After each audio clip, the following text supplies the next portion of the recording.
तो जैसा कि हमने लास्ट एपिसोड में देखा था, वैंग जो होती है वो चिल्लाते हुए किन्नान से बोलती है कि मैं किंगनू सेक्ट के यहाँ पर आउटर सेक्ट की जीनियस डिसाइपल हूँ, और अगर तुमने मुझे अफेंड किया तो याद रखना कि मैं तुम्हें कभी भी माफ़ नहीं करूँगी। तो चुपचाप ये सेलेस्टियल फ्लावर जो है वो मुझे दे दो। और उसकी इस बात को सुनने के बाद किन्नान जो होता है वो और भी ज़्यादा गुस्सा हो जाता है, और वो गुस्से में अपनी ओरा को रिलीज करते हुए उससे बोलता है कि अच्छा, तो फिर तुम मुझे यहाँ पर दिखाती क्यों नहीं हो कि तुम मुझे यहाँ पर किस तरह से रोकोगी। जो देखते के साथ ही है वो लड़की जो होती है वो भी बहुत ही ज़्यादा शौक हो जाती है, और वो शौक होते हुए अपने मन में सोचती है कि क्या इसने यहाँ पर अपने वेपन की यहाँ पर अर्केनरी स्टेज जो है उसे यहाँ पर मास्टर कर लिया है। और उसके इतना बोलते के साथ ही किन्नान जो होता है वो अपनी ओरा को रिलीज करते हुए वैंग से बोलता है कि मैं तुमसे आखिरी बार पूछ रहा हूँ। और इतना बोलते के साथ ही हम देखते हैं कि किन्नान जो होता है वो अपनी 7 डेडली स्वॉर्ड जो होती है वो भी बाहर निकाल लेता है। और उन्हें बाहर निकालने के बाद वो वैंग से बोलता है कि मुझे बताओ कि आखिर तुम किस तरह से यहाँ पर मुझे रिक्रिएट फील कराने वाली हो। और अब किन्नान के पास में 7 डेडली स्वॉर्ड को देखने के बाद वैंग जो होती है वो थोड़ा घबराने लगती है, और वो घबराते हुए किन्नान से गुस्से में बोलती है कि मैं तुम्हें लास्ट बार वार्निंग दे रही हूँ कि मेरे साथ में यहाँ पर मैस क्रिएट मत करो। जो सुनते के साथ ही किन्नान जो होता है वो गुस्से में उस लड़की से बोलता है कि मैं तुम्हें एक चीज़ जो है वो यहाँ पर क्लियर कर देना चाहता हूँ कि तुम्हारे पास में इतनी पावर नहीं है कि तुम मुझे मेरी पूरी ज़िंदगी भर भी रिग्रेट फील करा सको। और इतना बोलकर अब किन्नान जो होता है वो वहाँ से जाने लगता है, और हमें देखते हैं कि एक लड़की जो होती है वो ज़मीन पर बैठते हुए बोलती है कि इसका ओरा जो था वो कितना ज़्यादा टेरिफाइंग था, मुझे तो ऐसा लग रहा था कि मैं इसके ओरा से ही कर्स हो जाऊंगी। और उस लड़की के इतना बोलते के साथ ही यूनर जो होती है वो वैंग के पास में आने के बाद उससे कुछ बोलने ही वाली होती है, लेकिन तभी वैंग जो होती है वो गुस्से में यूनर को मारते हुए उससे बोलती है आखिर ये पर्सन था कौन। मुझे पक्का यकीन है कि इस पर्सन को यहाँ पर तुमने ही ढूंढा होगा ताकि तुम मेरे साथ में यहाँ पर डील कर सको। बिश, तुम्हारी हिम्मत कैसे हुई यहाँ पर इस तरह की ट्रिक प्ले करने की। मैं आज तुम्हें यहाँ पर नहीं छोड़ने वाली। और वैंग के इतना बोलते के साथ ही हम देखते हैं कि एक लकड़ी जो होती है वो सीधे उसकी तरफ आने लगती है, जो कि उसके पास से होती हुई सीधे पेड़ पर जाकर टकराती है, जिसे देखने के बाद अब जो वैंग होती है वो भी वहाँ पर कुछ नहीं बोलती है, और वो गुस्से में कहती है कि चलो यहाँ से चलते हैं। और वैंग के अब इतना बोलते के साथ ही हमारा व्यू जो होता है वो मिस्टिक स्पिरिट सेक्ट का जो कैंप होता है उसके ऊपर आ जाता है,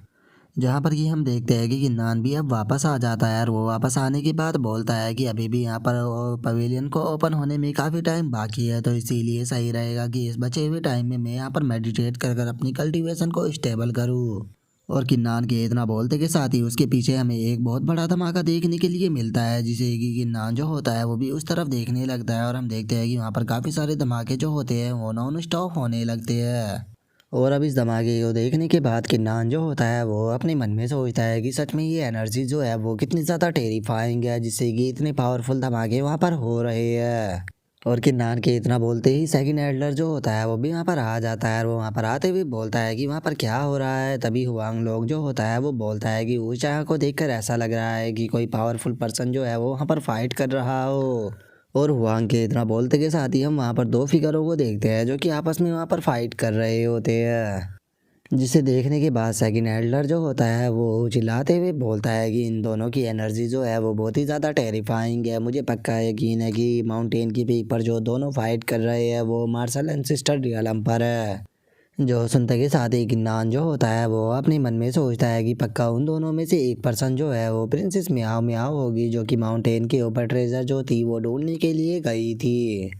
और किन्नान के इतना सोचते के साथ ही हमारा व्यू जो होता है वो माउंटेन की नॉर्थन वाली साइड पर आ जाता है, जहाँ पर कि हम देखते हैं कि माउंटेन की एज पर काफ़ी सारे डिसाइपल जो होते हैं वो गैदर हो चुके होते हैं, जहाँ पर कि हम देखते हैं कि एक डिसाइपल जो होता है वो दूसरे डिसाइपल से बोलता है कि क्या तुम लोगों ने सुना कि माउंटेन की एज पर 2 दिन पहले 2 मानसर एंसेस्टर रियलम के एक्सपर्ट जो थे वो फाइट कर रहे थे। जो सुनते के साथ ही जो दूसरा पर्सन होता है वो बोलता है कि मैंने सुना है कि माउंटेन के ऊपर कोई बहुत ही पावरफुल ट्रेजर जो था वो छुपा हुआ था, जिसके लिए 2 मॉन्स्टर जो थे वो वहाँ पर फाइट कर रहे थे। जो सुनते के साथ ही एक और डिसाइपल जो होता है वो बोलता है कि मैंने तो सुना है कि वो फाइट जो थी वो पूरे 1 दिन और 1 रात तक चली, जिसके बाद उनमें से एक मॉन्स्टर जो था वो उस फाइट को जीत गया। और उनके इतना बोलते के साथ ही हम देखते हैं कि सेकंड एल्डर जो होता है वो वहाँ पर सभी डिसाइपलों के साथ में आ जाता है। और अब मिस्टेक स्पिरिट सेक्ट के डिसाइपलों को देखने के बाद एक लड़की जो होती है वो बोलती है कि मैंने नहीं सोचा था कि यहाँ पर आने वाला सबसे पहली पर्सन जो है वो मिस्टेक स्पिरिट सेक्ट के डिसाइपल होंगे। जो सुनकर एक और डिसाइपल जो होता है वो बोलता है कि जरा देखो तो मिस्टेक स्पिरिट सेक्ट के सभी जीनियस जो है वो हाफ स्टेप जुआनटियान रियलम पर पहुंच चुके हैं। जो सुनकर एक और डिसाइपल जो होता है वो बोलता है कि ऐसा तो होना ही था, क्या तुम भूल गए हो कि ये मिस्टिक स्पिरिट सेक्ट के यहाँ पर टॉप जीनियस है और यहाँ पर टॉप जीनियस ही पार्टिसिपेट करते हैं, तो इसीलिए हाफ स्टेप जुआनटियान रियलम पर पहुँचना तो नॉर्मल सी बात थी। और अब वहाँ पर इतने सारे डिसाइपलों को देखने के बाद जो मोची शान होता है वो सेकंड एल्डर से बोलता है कि मैंने तो सुना था कि जो स्पेंट्री पवेलियन है उसके अंदर केवल टॉप 4 सेक्ट के डिसाइपल ही एंटर कर सकते हैं, तो फिर इतने सारे रो कल्टिवेटर जो है वो यहाँ पर क्यों आए हैं। और मोची शान की इस बात को सुनने के बाद सेकंड एल्डर जो होता है वो उसे बोलता है कि ये सभी रो कल्टिवेटर जो है वो यहाँ पर किसी दूसरे काम से आए हैं और जब सही टाइम आएगा तुम्हें खुद ही इस बारे में पता लग जाएगा। और उनके इतना बोलते के साथ ही हम देखते हैं कि एकदम से पानी के अंदर लहरें जो होती है वो बनने लगती है, जिसे देखने के बाद वहाँ पर खड़ा हुआ एक डिसाइपल जो होता है वो खुद से के मारे चिल्लाते हुए बोलता है कि वो देखो मार्शल स्पेंट्री पवेलियन जो है वो बाहर आ रहा है। और उनके इतना बोलते के साथ ही हम देखते हैं कि एक चीज़ जो होती है वो पानी से बाहर आने लगती है, जिसे देखने के बाद किन्नान जो होता है वो अपने मन में सोचता है कि क्या यही मार्शल स्पेंट्री पवेलियन है। और किन्नान के इतना बोलते के साथ ही जो जियाओ यू होता है वो चिल्लाते हुए बोलता है कि ये यहाँ पर पानी की वेव के साथ में बाहर आया और जैसे ही बाहर आया इसके अंदर से गोल्डन लाइट बाहर निकली, आखिर ये मार्शल स्पेंट्री पवेलियन है क्या चीज़। और उसके इतना बोलते के साथ ही किन्नान जो होता है वो अपनी डिवाइन आई का यूज करने लगता है और वो डिवाइन आई का यूज करते हुए अपने मन में सोचता है कि सच में मार्शल स्पेंट्री पवेलियन बहुत ही ज़्यादा मिस्टीरियस है, क्योंकि मैं अपनी डिवाइन आई का यूज करने के बाद भी इसके अंदर नहीं देख पा रहा। और उसके इतना बोलते के साथ ही पीछे से किसी के चिल्लाने की आवाज़ आती है, जो कि चिल्लाते हुए बोलता है कि फ्लाइंग स्वॉर्ड सेक्ट जो है वो भी यहाँ पर आ चुका है।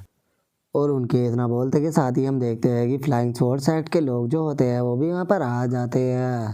और अब फ्लाइंग स्वॉर्ड सेक्ट के डिसाइपलों को देखने के बाद एक डिसाइपल जो होता है वो चिल्लाते हुए बोलता है कि जरा देखो तो इनके अंदर से कितना पावरफुल स्वॉर्ड इंटेंट निकल रहा है। तभी एक और डिसाइपल बोलता है कि मैंने सुना है कि फ्लाइंग स्वॉर्ड सेक्ट के जितने भी डिसाइपल हैं इन सभी के पास में स्वॉर्ड टाइप की मार्शल स्पिरिट है। जो सुनते के साथ ही एक और डिसाइपल जो होता है वो भी शौक होते हुए बोलता है कि ओ अब मुझे समझ में आया कि आखिर क्यों इनकी बॉडी के अंदर से इतना पावरफुल ऑरा जो था वो रिलीज हो रहा था। और उनके इतना बोलते के साथ ही स्वॉर्ड सेक्ट का जिस एल्डर जो होता है वो सेकंड एल्डर के पास में आने के बाद उसे पुकारने लगता है। और उसे पुकारते हुए वो सेकंड एल्डर से बोलता है कि मैंने तो सुना था कि इस बार का यहाँ पर मिस्टिक स्पिरिट सेक्ट की तरफ से जो मॉकिंग है वो आने वाला है, तो फिर सेकंड एल्डर आप यहाँ पर क्या कर रहे हो। जो सुनते के साथ ही सेकंड एल्डर जो होता है वो स्वॉर्ड सेक्ट के एल्डर से बोलता है कि एल्डर फ्रैंक मेरे साथ में स्टोन के साथ में बात मत कीजिए, क्योंकि मार्शल स्पेंट्री पवेलियन जो है वो अपेयर हो चुका है और जल्दी ही वो ओपन होने वाला है, इसीलिए मैं यहाँ पर तुम्हारे साथ में फाइट नहीं चाहता।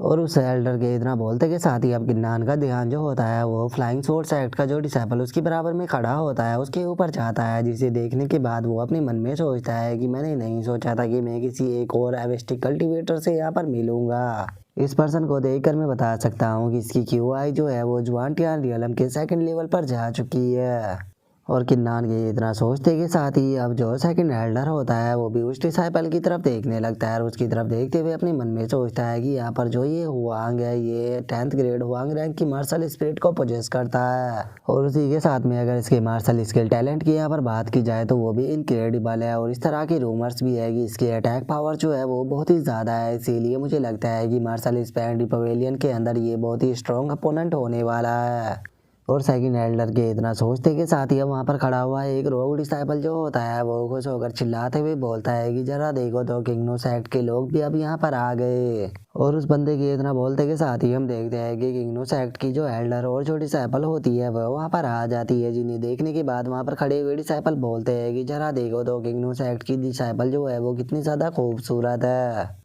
जो सुनते के साथ ही एक और डिसाइपल जो होता है वो बोलता है कि इस तरह के रूमर्स है जो मिस्टिक स्पिरिट सेक्ट का लीडर और जो किंगनू सेक्ट की लीडर है वो दोनों एक साथ में ही बड़े हुए हैं, और अगर उन्होंने अपॉर्चुनिटी को मिस नहीं किया होता तो अभी तक उन दोनों ने शादी कर दोनों एक साथ में रह रहे होते। जो सुनकर एक और डिसाइपल जो होता है वो बोलता है कि दोनों ही सेक्टों की बात की जाए तो दोनों ही टॉप 4 सेक्ट में आते हैं, और अगर इन दोनों की यहाँ पर शादी हो गई होती तो ये दोनों फैमिली बन जाते, जिसके बाद इन सेक्ट की पावर जो थी वो बहुत ही ज़्यादा बढ़ जाती। और वे लोग इतना बोल ही रहे होते हैं, लेकिन तभी जो वैंग होती है उसका ध्यान हुआंग के ऊपर जाता है, जिसे देखने के बाद वो शर्माते हुए बोलती है कि बिग ब्रदर हुआंग, क्या बात है, आप तो काफ़ी जल्दी यहाँ पर आ गए हो।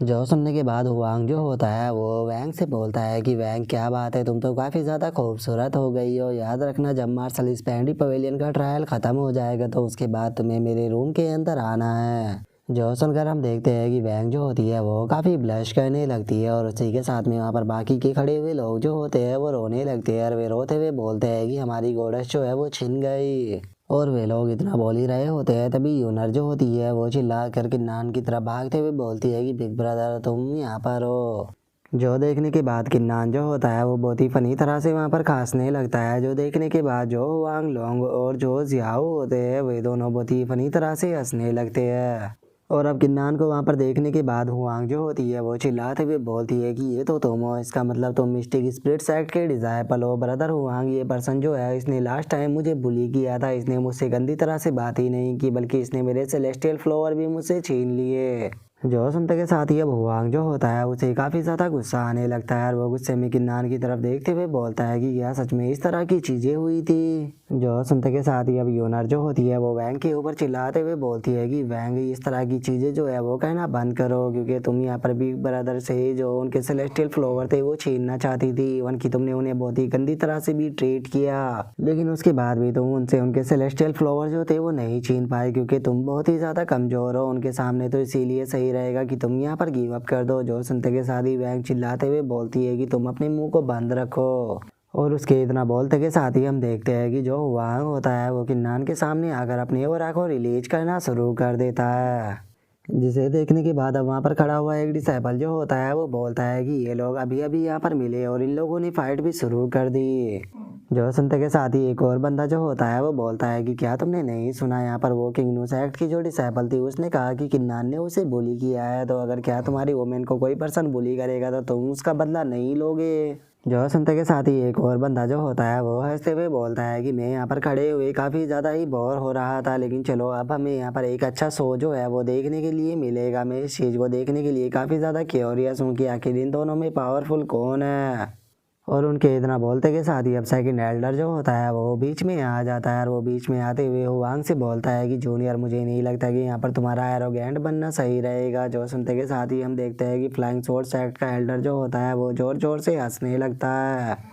और वो हंसते हुए सेकंड एल्डर से बोलता है कि झैंग टाई, ये फाइट जो है वो यहाँ पर डिसाइपलों के बीच में है, तो इसीलिए इसके बीच में इंटरफेयर कर कर यहाँ पर खुद को एम्बैरस फील मत कराओ। मेरे हिसाब से यहाँ पर जो ये मिसअंडरस्टैंडिंग हुई है ये डिसाइपलों के बीच में हुई है, तो इसीलिए इन्हें खुद यहाँ पर डिसाइपलों को ही निपटाने दो। मुझे नहीं लगता कि एल्डरों का यहाँ पर इंटरफेयर करना सही रहेगा। और उनके इतना बोलते के साथ ही अब जो किंग नू सेक्ट की एल्डर होती है वो भी बोलती है कि मुझे लगता है कि जो ब्रदर फैंग है वो यहाँ पर सही कह रहे हैं, जो डिसाइपल है उन्हें खुद ही यहाँ पर अपने मैटरों को सॉल्व करना चाहिए।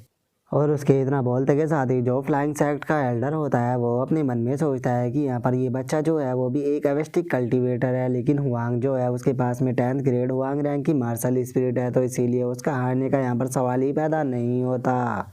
और यहाँ पर काफ़ी सारे रॉक कल्टीवेटर जो है वो पहले से ही खड़े हुए हैं, और अगर वे यहाँ पर मिस्टिक स्पिरिट सेक्ट के डिसाइपलों को इस तरह से हारता हुआ देखेंगे तो उसके बाद यहाँ पर एक बहुत ही बड़ा मैच जो है वो क्रिएट हो जाएगा, जिसके बाद यहाँ पर काफ़ी अच्छी अपॉर्चुनिटी भी मिल सकती है। और उसके इतना सोचते के साथ ही अब जो हुआंग होता है वो किन्नान से बोलता है कि यहाँ पर तुम इस चीज़ को बिल्कुल भी मत सोचना कि तुम्हारे एल्डर जो है वो यहाँ पर तुम्हारी मदद कर सकते हैं, और अगर मैं यहाँ पर गलत नहीं हूँ तो तुम भी एक एवेस्टिक कल्टीवेटर हो, और चूंकि तुम यहाँ पर एक एवेस्टिक कल्टीवेटर हो तो इसीलिए मैं तुम्हें एक मौका देता हूँ कि अगर तुम अभी भी टाइम के रहते हुए यहाँ पर माफ़ी मांग लेते हो तो उसके बाद मैं तुम्हें यहाँ से जाने दे सकता हूँ। जो सुनते के साथ ही किन्नान जो होता है वो चिल्लाते हुए उससे बोलता है कि तुम मुझे यहाँ पर माफ़ करना चाहते हो और तुम चाहते हो कि मैं यहाँ पर तुमसे माफ़ी मांगूँ। मुझे तो समझ में ये नहीं आ रहा कि आखिर तुम्हें इस चीज़ का राइट्स किसने दिया कि तुम मुझसे इस तरह से यहाँ पर बातें करो। मैं यहाँ पर तुम्हें एक छोटी सी एडवाइस जो है वो देना चाहता हूँ कि तुम्हें बेफालतू के बिना सोचे समझे इस तरह से किसी के साथ में भी पंगा नहीं लेना चाहिए, क्योंकि हो सकता है कि सामने वाला पर्सन जो है उसे तुम जितना सोच रहे हो वो उससे भी ज़्यादा पावरफुल हो। और उसके इतना बोलते के साथ ही अब एक पर्सन जो होता है वो शौक होते हुए बोलता है कि सच में ये बंदा जो है वो काफ़ी ज़्यादा ही एरोगेंट है, क्या सच में ये ब्रदर जो वांग है उसे यहाँ पर चैलेंज करना चाहता है। और उसके इतना बोलते के साथ ही अब हम देखते हैं कि फ्लाइंग स्वॉर्ड सेक्ट का जो एल्डर होता है वो वहाँ पर कुछ भी नहीं बोलता और वो किन्नान की तरफ देखने लगता है। लेकिन तभी हम देखते हैं कि जो वैंग होती है वो वहाँ पर आ जाती है और वो किन्नान के ऊपर चिल्लाते हुए उसे बोलती है कि क्या तुम्हारा दिमाग जो है वो यहाँ पर ख़राब हो चुका है, जो कि तुम यहाँ पर सीनियर ब्रदर वांग से इस तरह से बात कर रहे हो, आखिर तुम खुद को समझते क्या हो। जो सुनकर किन्नान जो होता है वो वैंग को गाली देते हुए उसे बोलता है कि यहाँ से दफ़ा हो जाओ। जो सुनने के बाद वैंग को काफ़ी ज़्यादा गुस्सा आता है, लेकिन वो किन्नान को कुछ भी नहीं बोल पाती।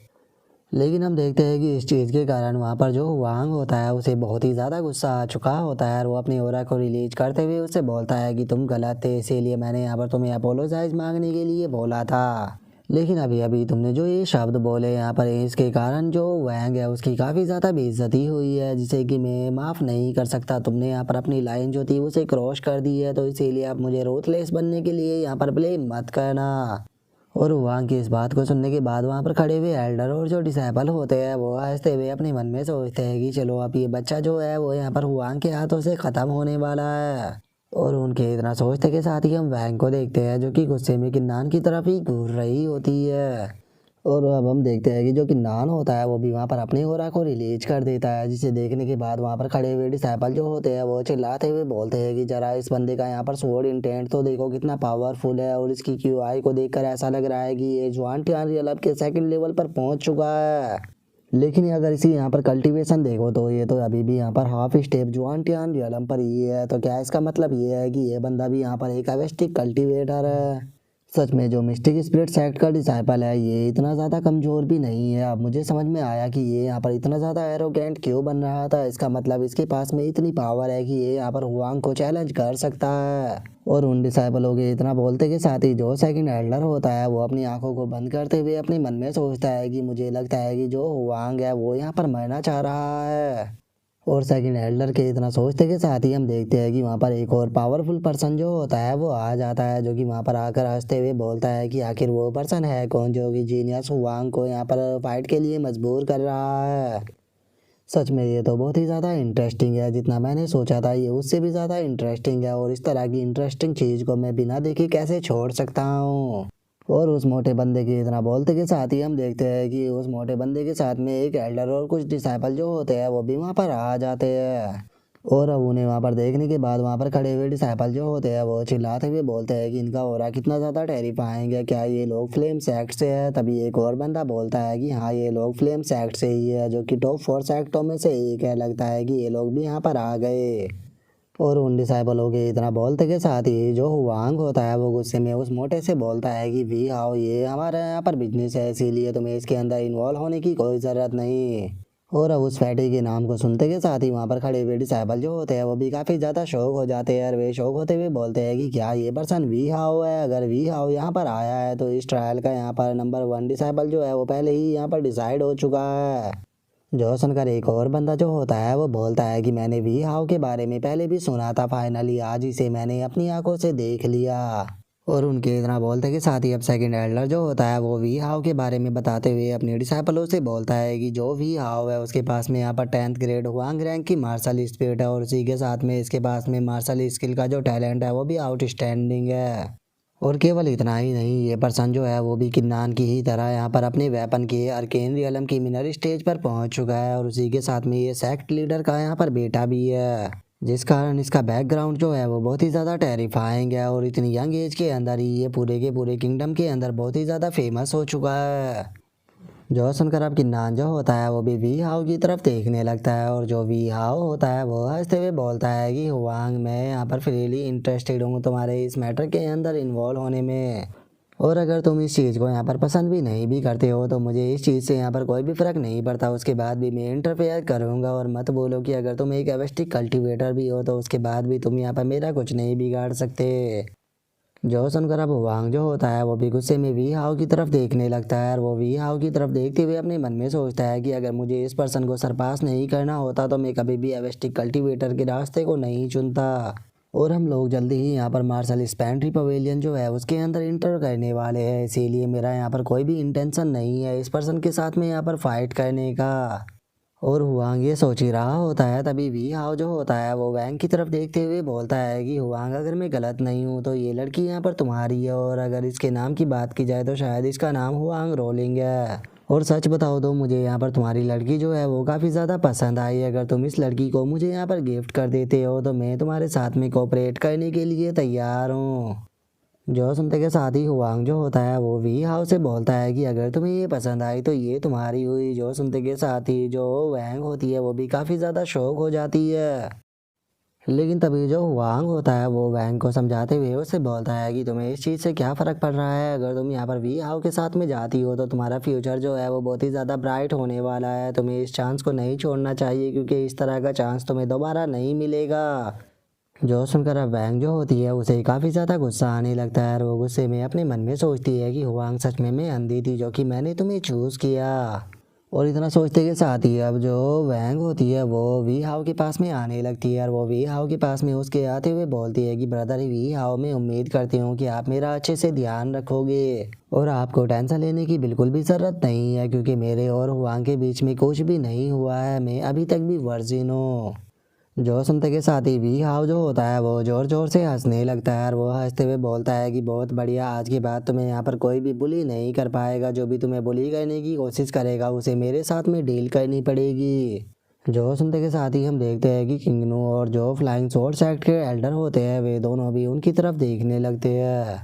और अब इस चीज़ को देखने के बाद जो मिस्टिक स्पिरिट्स एक्ट का सेकंड एल्डर होता है वो अपने मन में सोचता है कि पहले मार्शल स्पेंट्री पवेलियन जब ओपन हुआ करता था तो यहाँ पर फ्लाइंग स्वॉर्ड एक्ट के साथ में कंप्लीट करने के लिए जो किंगनू सेक्ट था वो हमेशा हमारा साथ दिया करता था, और जो फ्लेम सेक्ट था वो कभी भी हमारे मैटर के अंदर नहीं घुसता था, वो हमेशा अपने काम से काम रखता था। लेकिन आज इन लोगों की यहाँ पर बातों को सुनने के बाद और इन लोगों की यहाँ पर हरकतों को देखने के बाद ऐसा लग रहा है कि इन तीनों सेक्टों ने एक साथ में मिलकर यहाँ पर अलायंस को बना लिया है। और उनके इतना सोचते के साथ ही अब हम देखते हैं कि वी हाउ जो होता है वो किन्नान की तरफ देखते हुए बोलता है कि क्या ये वही पर्सन है जो कि यहाँ पर हुआंग को चैलेंज कर रहा था। जो सुनते के साथ ही वैंग जो होती है वो बहुत ही क्यूट सा फेस बना लेती है, और वो क्यूट सा फेस बनाते हुए बोलती है कि ब्रदर वी हाउ, इस पर्सन ने मुझे बुली किया था। जो सुनते के साथ ही वी हाउ जो होता है वो हंसते हुए बोलता है कि एल्डर, इस पर्सन ने यहाँ पर काफ़ी न्योटी बनने की कोशिश की है तो इसीलिए इसकी यहाँ पर कल्टीवेशन जो है वो डिस्ट्रॉय कर दो, और अगर इसका सेक्ट इसे प्रोटेक्ट करने की कोशिश करे तो वॉर को स्टार्ट कर देना। जो सुनते ही वो एल्डर भी यस बोल देता है। और हम देखते हैं कि अब फ्लेम सेक्ट का जो एल्डर और जो वहाँ के डिसेबल होते हैं वो सभी के सभी अपनी पावरफुल ऑरा जो होता है उसे रिलीज करने लगते हैं। जो देखने के बाद वहाँ पर खड़े हुए डिसाइपल जो होते हैं वो आपस में बातें करने लगते हैं, और उनमें से एक बंदा बोलता है कि सच में मिस्टिक स्पिरिट सेक्ट के इस बंदे की किस्मत तो बहुत ही ज़्यादा ख़राब है क्योंकि इसने हुआंग और वी हाउ दोनों को ही यहाँ पर ऑफेंड कर दिया है, अब इसके बचने का कोई चांस नहीं। और उन डिसाइपलों के इतना बोलते के साथ ही सेकंड एल्डर जो होता है वो आगे आ जाता है, और वो गुस्से में चिल्लाते हुए बोलता है कि तुम लोगों की इस तरह से हिम्मत कैसे हो गई मेरे सेक्ट के डिसाइपल को हार्म करने की। याद रखना कि अगर तुमने इसे यहाँ पर टच करने की भी कोशिश की तो ये मैटर यहाँ पर बिल्कुल भी ख़त्म नहीं होगा। जो सुनकर किंगनू सेक्ट की एल्डर जो होती है वो सेकंड एल्डर से बोलती है कि एल्डर जाएंगे, अब आप भी वी हाउ के टाइम पर जो है उसे जानते हो, वो यहाँ पर आपके इस बदतमीज डिसाइपल को लेसन सिखाना चाहता है। मुझे समझ में ये चीज़ नहीं आ रही कि आखिर आप एक डिसाइपल के लिए यहाँ पर फ्लेम सेक्ट से क्यों भिड़ना चाहते हो। मेरे हिसाब से ये चीज़ सही रहेगी कि आप खुद ही अपने इस डिसाइपल के हाथ और पैर जो है वो तोड़ दो। और इतना बोलते के साथ ही वो एल्डर जो होती है वो अपने मन में सोचती है कि मुझे समझ में नहीं आ रहा कि झैंग टाई जो है वो यहाँ पर केवल एक डिसाइपल को इस तरह से प्रोटेक्ट क्यों कर रहा है। अगर इसने यहाँ पर इसे प्रोटेक्ट करना चुना तो जो वॉर है वो यहीं से स्टार्ट हो जाएगी। और उसके इतना सोचते के साथ ही एल्डर वी हाउ जो होता है वो अपनी ऑरा को रिलीज करते हुए बोलता है कि मुझे कोई फर्क नहीं पड़ता कि तुम लोग आखिर कौन हो, लेकिन अगर तुम मेरे डिसाइपल को यहाँ पर हाथ लगाने की भी कोशिश करोगे तो मैं चुपचाप खड़ा होकर उसे नहीं देखने वाला। जो सुनते के साथ ही वी हाउ जो होता है वो गुस्से में चिल्लाते हुए बोलता है कि इस ओल्ड मैन ने यहाँ पर मेरा दिमाग ख़राब कर दिया है, इसीलिए मैं सभी लोगों को कमांड देता हूँ कि यहाँ पर इस ओल्ड मैन को भी ख़त्म करो। और इतना बोलकर वे फाइट करने ही वाले होते हैं, लेकिन तभी वहाँ पर किसी के चिल्लाने की आवाज़ आती है जो कि चिल्लाते हुए बोलता है कि ट्रेडिंग अलायंस जो है वो यहाँ पर आ गई है, इसीलिए नॉनसेंस चीज़ें जो है वो बंद करो।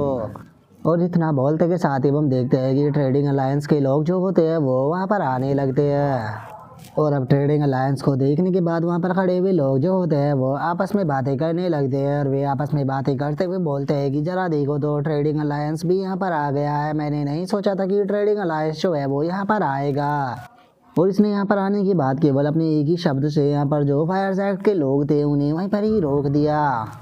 और उनके इतना बोलते के साथ ही जो फ्लेम्स एक्ट का एल्डर और जो वी हाव होता है वो ट्रेडिंग अलायंस के लोगों को देखने के बाद अपने मन में सोचता है कि यहाँ पर जो लोग कैरेज को लेकर चल रहे हैं ये भी मार्शल एम्पर रियल एम्पर है। मुझे ये चीज़ समझ में नहीं आ रही कि आखिर ये लोग कितने ज़्यादा पावरफुल हो गए जो कि केवल यहाँ पर कैरेज को लेकर चलने वाले ही लोग मार्शल एम्पर रियल एम्पर है। और उनके इतना सोचते के साथ ही अब जो स्वॉर्ड एक्ट का एल्डर होता है वो चिल्लाते हुए सभी लोगों को बताता है कि जो ट्रेडिंग अलायंस है वो एक बहुत ही पावरफुल फैक्शन है जिसके की डिवीज़न हर एक कंट्री के अंदर है। इवन कि हमारे लोअर डिजर्ट कंट्री के अंदर भी यहाँ पर इनकी फैक्शन है। और यही कारण है कि कोई भी इंसान जो है वो ट्रेडिंग अलायंस को ऑफेंड करना नहीं चुनता। लेकिन जो ट्रेडिंग अलायंस है वो कभी भी जो मार्शल वर्ल्ड है उसके मैटर के अंदर इन्वॉल्व नहीं होता बल्कि ये अपने ऑक्शन गैम्बलिंग और बाकी की जो चीज़ें हैं उनके अंदर ही इन्वॉल्व रहता है।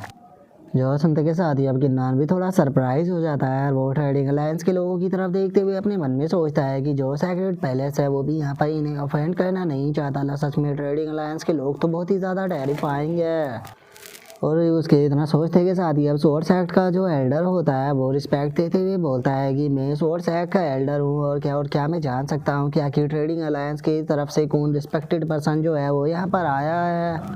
और उसके इतना बोलते के साथ ही बाकी के जो तीनों एल्डर होते हैं वो भी ट्रेडिंग अलायंस की तरफ अपनी रिस्पेक्ट को पे करने लगते हैं। जिसके बाद अब जो सेकंड एल्डर होता है वो गिन्नान को बताता है कि जो मार्शल स्पेंड्री पवेलियन है वो जब भी ओपन होता है तो ट्रेडिंग अलायंस जो होता है वो अपने ग्रुप को यहाँ पर ज़रूर भेजता है ताकि वे लोग जो है वो यहाँ पर बैठ का इंतज़ाम कर सके। और जो लोग यहाँ पर मौजूद होते हैं वो चारों टॉप सेक्ट के जितने भी डिसाइपल होते हैं उनके ऊपर बैठ लगाते हैं। और यही कारण है कि जब भी यहाँ पर मार्शल स्पेंड्री पवेलियन ओपन होता है उस टाइम पर यहाँ पर रॉक कल्टीवेटर भी आते हैं ताकि वे लोग जो है वो यहाँ पर बैट लगाकर थोड़ी पीले जो है वो कमा सके। और सेकंड एल्डर के इतना बोलते के साथ ही वी हाव जो होता है वो ट्रेडिंग अलायंस के लोगों की तरफ देखते हुए उससे बोलता है कि मेरा नाम वी हाव है और अगर मैं यहाँ पर गलत नहीं हूँ तो जो ट्रेडिंग अलायंस है वो मार्शल वर्ल्ड के मैटर के अंदर कभी भी इन्वॉल्व नहीं होता। तो इसीलिए मैं जानना चाहता हूँ कि आखिर आप लोग मिस्टिक स्पिरिट एक्ट को क्यों बचा रहे हो। और उसके इतना बोलते के साथ ही हम देखते हैं कि कैरेज के अंदर से एक लड़की की आवाज़ आती है जो कि वी हाव से बोलती है कि सर वी हाव प्लीज़ मेरी बात को गलत मत समझना, मैं यहाँ पर एक इन्फॉर्मेशन देने के लिए आई हूँ और मुझे यकीन है कि मेरी इन्फॉर्मेशन को सुनने के बाद आप भी यहाँ पर मेरा शुक्रिया अदा करोगे। और अब इस लड़की की आवाज़ को सुनते के साथ ही वहाँ पर खड़े हुए एल्डर जो होते हैं वे भी काफ़ी ज़्यादा शौक हो जाते हैं और वे शौक होते हुए अपने मन में सोचते हैं कि क्या मार्शल स्पेंड्री पवेलियन ने यहाँ पर एक लड़की को भेजा है। और उनके इतना सोचते के साथ ही जो वी हाव होता है वो हंसते हुए उस लड़की से बोलता है कि सच बताओ तो मैं इस चीज़ को जानने के लिए काफ़ी ज़्यादा क्यूरियस हूँ कि आखिर जो ट्रेडिंग अलायंस है वो मुझे क्या इन्फॉर्मेशन देना चाहता है। जो सुनते के साथ ही वो लड़की जो होती है वो वी हाव से बोलती है कि यहाँ पर इस मेटल को रोकने का मेन कारण ये है कि यहाँ पर तुम जिस डिसाइपल के साथ में फाइट करने वाले थे उसका नाम किन्नान है जो कि मिस्टिक स्पिरिट सेक्ट से है। जो सुनकर वी हाव जो होता है वो उससे बोलता है कि हाँ मैं जानता हूँ वो आउटर सेक्ट का एक डिसाइपल है और क्या हुआ अगर वो एक जीनियस भी हुआ तो क्या आपको लगता है कि मैं उस पर्सन को यहाँ पर ऑफेंड नहीं कर सकता हूँ। जो सुनते के साथ ही वो लड़की जो होती है वो वी हाव से बोलती है कि 3 महीने पहले किन्नान ने मिस्टिक स्पिरिट सेक्ट को ज्वाइन किया था जिस टाइम पर ये 5th layer body tampering realm पर था। और केवल इतना ही नहीं इसने हुआंग जिसके पास में कि 9th ग्रेड हुआंग रैंक की मार्शल स्पिरिट थी और लिन जियाओ जिसके पास में कि यहाँ पर 9th ग्रेड हुआंग रैंक की मार्शल स्पिरिट थी, उन सभी को मार्शल स्किल टैलेंट के अंदर हरा दिया। जो सुनने के बाद अब वहाँ पर खड़े हुए डिसाइपल जो होते हैं वो भी थोड़ा सरप्राइज हो जाते हैं और वे किन्नान की तरफ देखते हुए बोलते हैं कि सच में ये तो अमेजिंग है। और उनके इतना बोलते के साथ ही वी हाव जो होता है वो उस लड़की से बोलता है कि इससे क्या हुआ अगर ये 9th ग्रेड हुआंग रैंक की मार्शल स्पिरिट वाले पर्सन के खिलाफ यहाँ पर मार्शल स्किल बैटल टैलेंट को जीत गया तो इससे ये नहीं हो जाता है कि ये एक सुपर जीनियस है। और उसके इतना बोलते के साथ ही अब जो वो लड़की होती है वो वी हाव को बताती है कि आधे महीने बाद इसने ट्रायल ऑफ वर्सैटिलिटी के अंदर इंटर किया जिस टाइम पर ये बॉडी टेम्परिंग के 6th लेवल पर था और उस टाइम पर इसने बॉम्ब फॉरेस्ट के अंदर 1000 स्टेप को कंप्लीट कर हिस्ट्री को क्रिएट करा। और केवल इतना ही नहीं इसने उसी ट्रायल के अंदर जो लिन जियाओ था उसे भी वहाँ पर मार दिया और उस टाइम पर किन्नान की कल्टीवेशन जो थी वो बॉडी टेम्परिंग के 8 लेवल पर चली गई और इसी के साथ में इसने अर्केन रियलम की मिनर स्टेज को भी पा लिया।